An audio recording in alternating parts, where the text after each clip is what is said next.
ያከናውናሉ። ምናልባት የንጉሱ ጊዜ ካየን በዋናነት ከእንግሊዝ የሚቀዳ ነበረ። ልክ ደርግ ሲመጣ ደግሞ የርዕዮተ ዓለም ተጽዕኖ የነበረበት የኮማንድ ኢኮኖሚ ነበር በዋናነት መንግስት የሚመራው። ቀጥሎ ኢፒአርዲኤፍ ወደ ስልጣን ከመጣ በኋላም ደግሞ የስቴት አክተር ወይም ስቴት ዶሚኔት የሚያደርግበት የተወሰነ ማርኬት ሮል ያለበት አይነት ኢኮኖሚ ነበር።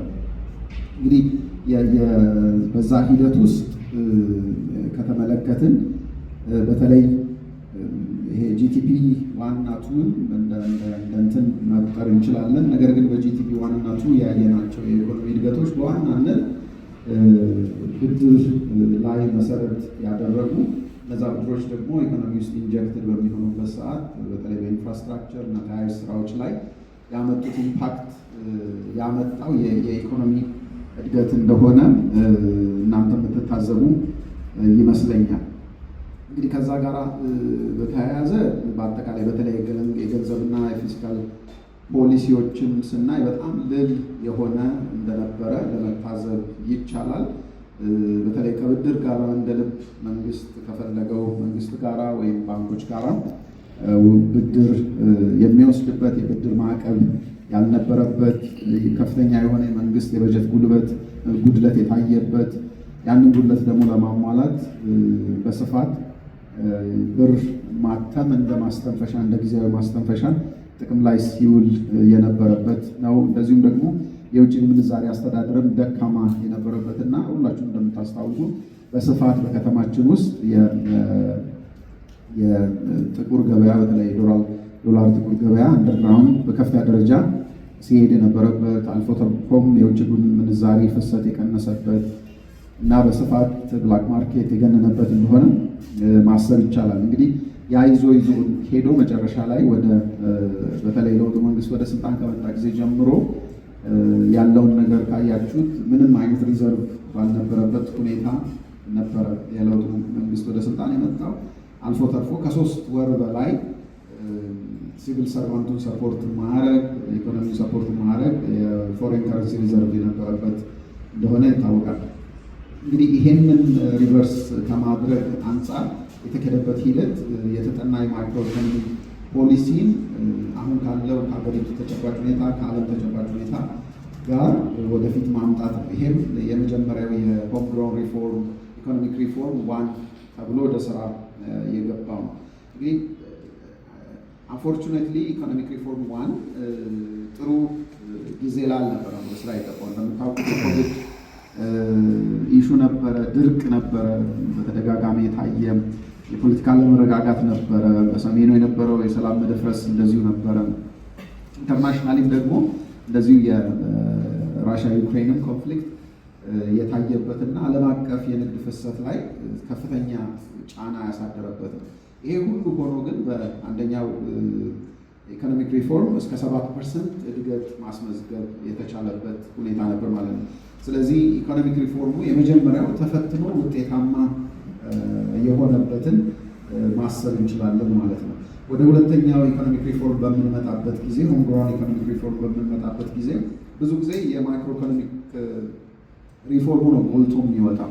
ነገር ግን እንደ ፒላር የተቀመጡ ቅድም እንደቀረበውም ወደ 5 የሚጠጉ ጉዳዮችን በውስጡ ያካተተ ነው። በተለያየ ሚዲያ ላይ ግለሰቦችም ትኩረት አድርገው ሲናገሩ የሚታየው የመጀመሪያ ላይ ስለሆነ ብዙዎች ከኤክስቼንጅ ሬት ጋር ብቻ ነው የሚያገናኙት። ነገር ግን ይሄ ብቻ አልነበረም የሁለተኛው ሆም ግሮውን ኢኮኖሚክ ሪፎርም የተካሄደበት።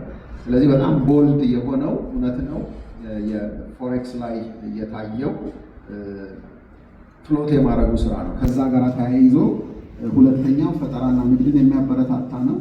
ይሄም በራሱ ኢኮኖሚ ላይ የሚጨምረው ነገር አለ። ሶስተኛው ኢንቨስትመንትና ንግድን የሚያሻሽል ነው፣ የሚያስፋፋ ነው፣ ምቹ ሁኔታ የሚፈጥር ነው፣ ኢዝ ኦፍ ዱይንግ ቢዝነስን የሚያመጣ ነው።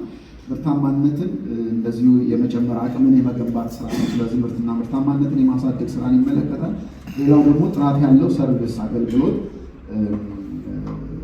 ህብረተሰቡ እንዲያገኝ እንደገናም ደግሞ ከውጭ የሚመጡትን ኢንቨስትመንት ላይ የተሰማሩትን የሚያገኙበት እነዚህ 5 ፓኬጆች በውስጡ ያሉበት ነው።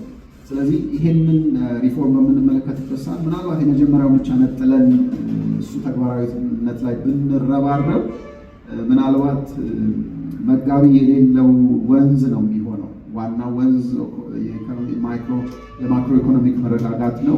ነገር ግን መጋቢ የሆኑት ቅድም የጠቀስኳቸው አራቱ ከሌሉ ግራጁዋሊ ሄዶ አሁን የሚደርቅበት ሁኔታ አለ ማለት ነው። ስለዚህ በፉል ፓኬጅ ማሰቡ ማይክሮ ኢኮኖሚክ ሪፎርሙን ተገቢ ነው ብዬ ነው ማስበው። ስለዚህ ፈጠራና ድርሻ አለው፣ ኢንቨስትመንት ማሻሻያው ድርሻ አለው፣ ምርትና ምርታማነት በየሴክተሩ ከግብርና ኢንዱስትሪ ሁሉንም ማይኒንጉን ጨምሮ እነዚህ ዘርፈ ብዙ የሆኑትን የኢኮኖሚክ ሩቶች ላይ ትኩረት አድርጎ መስራት ይጠበቃል ማለት ነው። አምስቱ ላይ አግሪካልቸር፣ ማኒፋክቸሪንግ፣ ኢንዱስትሪ፣ ዲጂታላይዜሽን፣ ቱሪዝም እና ማይኒንግ ላይ ፎከስ አድርጎ መስራት ይጠይቃል ማለት ነው። ከዛ በተጨማሪ ጥራት ያለው አገልግሎትም እንደዚሁ ተደራሽ ማድረግ ተገቢ ነው። እነዚህ ሲደመሩ ነው ውጤታማ የሚሆኑ።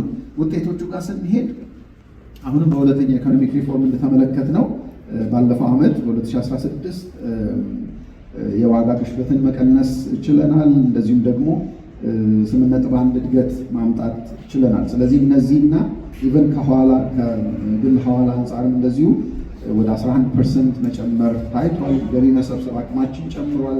የበጀት ጉድለት እነዚሁ ቀንሷል።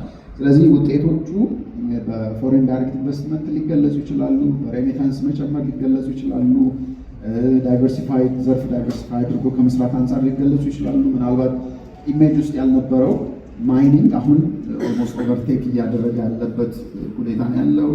ስቴብል የሆነ ኢኮኖሚ እንዲኖር እድል ይፈጥራል፣ በጀት ጉድለትን ይቀንሳል፣ ከተረጂነትም ደግሞ እንድንወጣ እድል ይፈጥርልናል ብዬ ነው የማስበው። ይህ ተደማምሮ ሁለንተና የሆነ ብልጽግና እና ባላንስድ ኢኮኖሚ እንዲኖረን እድል ይፈጥራል የሚል ነው። አይ ቲንክ ያለምሳ ከዚህ በላይ